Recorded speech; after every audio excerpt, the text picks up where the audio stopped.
first major step in a Jewish wedding between a young man and a young woman in Bible times was the establishment of a marriage covenant. The Jews called the establishment of such a covenant betrothal or espousal. Usually the way that covenant would be established was as follows. The groom would leave his father's house and travel to the home of his prospective bride. By analogy, Jesus, over 1900 years ago, left his Father's house in heaven and traveled to the home of his prospective bride, the church here on planet Earth. When the Jewish bridegroom would arrive at the bride's home, he would come for the purpose of establishing a marriage covenant, and in order to establish that covenant, he had to pay a purchase price. Jewish young men had to buy their wives in Bible times. By analogy, when Jesus came in his first coming to the earth, he also came for the purpose of establishing a covenant through which he would obtain his bride, the church, and the covenant that he came to establish is the one that the Bible calls the New Covenant. And he did that when he died on the cross.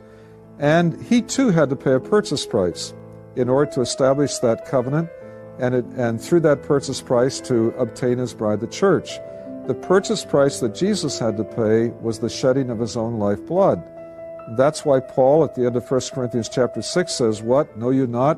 You're not your own. You've been bought with a price. Therefore glorify God in your body and spirit."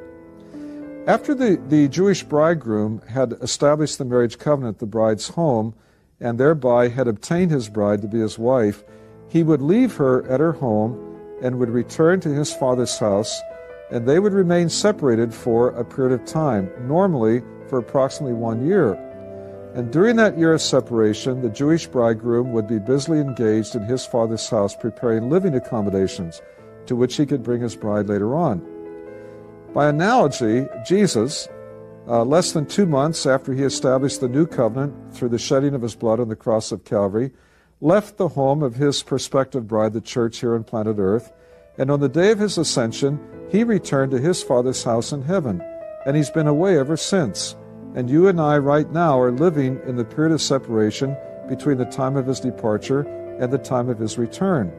And as he promises here in John 14, while he is away from us in the Father's house in heaven right now, he's busily engaged preparing living accommodations or mansions to which he can bring his bride, the church, later on. The Jewish bridegroom, at the end of the year of separation, would come on an unannounced night to take his bride to be with him. The bride never knew exactly what night he would come. She knew it'd be some night near the end of the year of separation, but she never knew exactly when.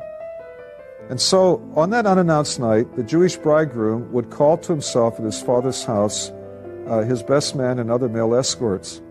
And together, those young men would begin a torchlight procession through the streets of the city from the groom's father's house over to the home of the bride. Here was the bridegroom coming to take his bride to be with him.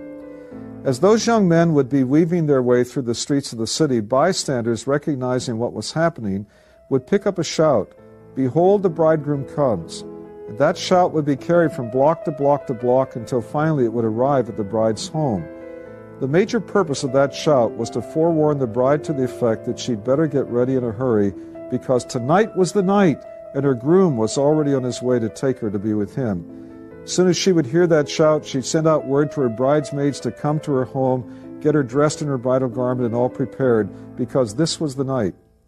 Now, by analogy, the Bible teaches that at the end of the present period of separation from Christ in which we are now living, Jesus too will come from the Father's house in heaven toward the earth, toward the home of his bride here on the earth at an unannounced time. The Bible makes it clear that nobody living on planet Earth knows exactly when the Lord Jesus will come for his bride, the church. It's an imminent event. It could happen at any moment. In fact, it could even happen today. And the scriptures also teach by analogy that when Jesus will come at that unannounced time for his bride, he too will come with an escort. Paul in 1 Thessalonians chapter 4 refers to one great archangel who apparently will be the escort for the Lord Jesus from the Father's house in heaven. And Paul also indicates in 1 Thessalonians 4 that just as the Jewish bridegroom's coming was accompanied by a loud shout, so Jesus' coming will be accompanied by a loud shout. And I surmise that the content of that shout will be the same, "Behold, the bridegroom comes."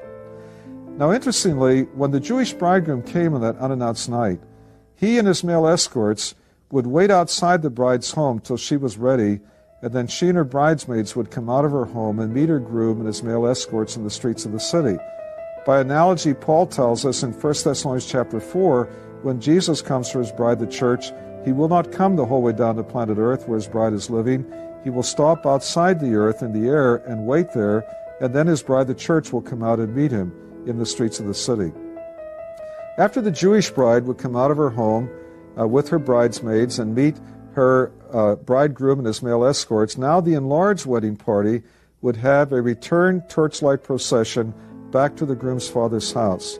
By analogy, after Jesus has caught up his bride, the church, from the earth to meet him in the air, we are convinced, in light of this passage in John 14, that he will return with his bride from the air, above the earth, back to his Father's house in heaven to begin living in the living accommodations he's prepared there. After the Jewish bride and groom arrived at the groom's father's house, they went into hiding privately into a room that the Jewish people called the huppah. In English, that means the bridal chamber. And there in the privacy of that room, they would enter into physical union with each other for the first time and thereby consummate their marriage.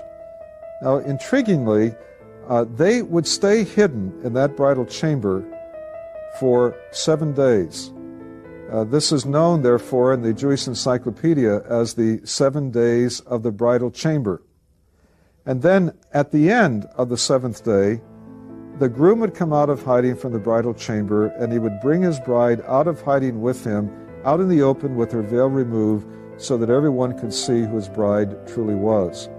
Now, by analogy with this aspect of the Jewish marriage customs, after Jesus and his bride, the church, will arrive by rapture at his Father's house in heaven, he and his bride will also go into hiding for a period of 7, but in this instance for 7 years. For while the 7-year tribulation period will be transpiring down here on planet Earth, Jesus and his bride, the church, will be hidden away from the view of everyone who's still living down here. They will be hidden away in the Father's house in heaven. But finally, at the end of the 7th year of the tribulation period, Christ will come out of hiding from the Father's house in heaven in his glorious second coming, this time the whole way down to planet Earth to take over the rule of the earth on behalf of God. And when he will come out of hiding at that time, he will bring his bride out of hiding with him from the Father's house in heaven, now out in the open on full public display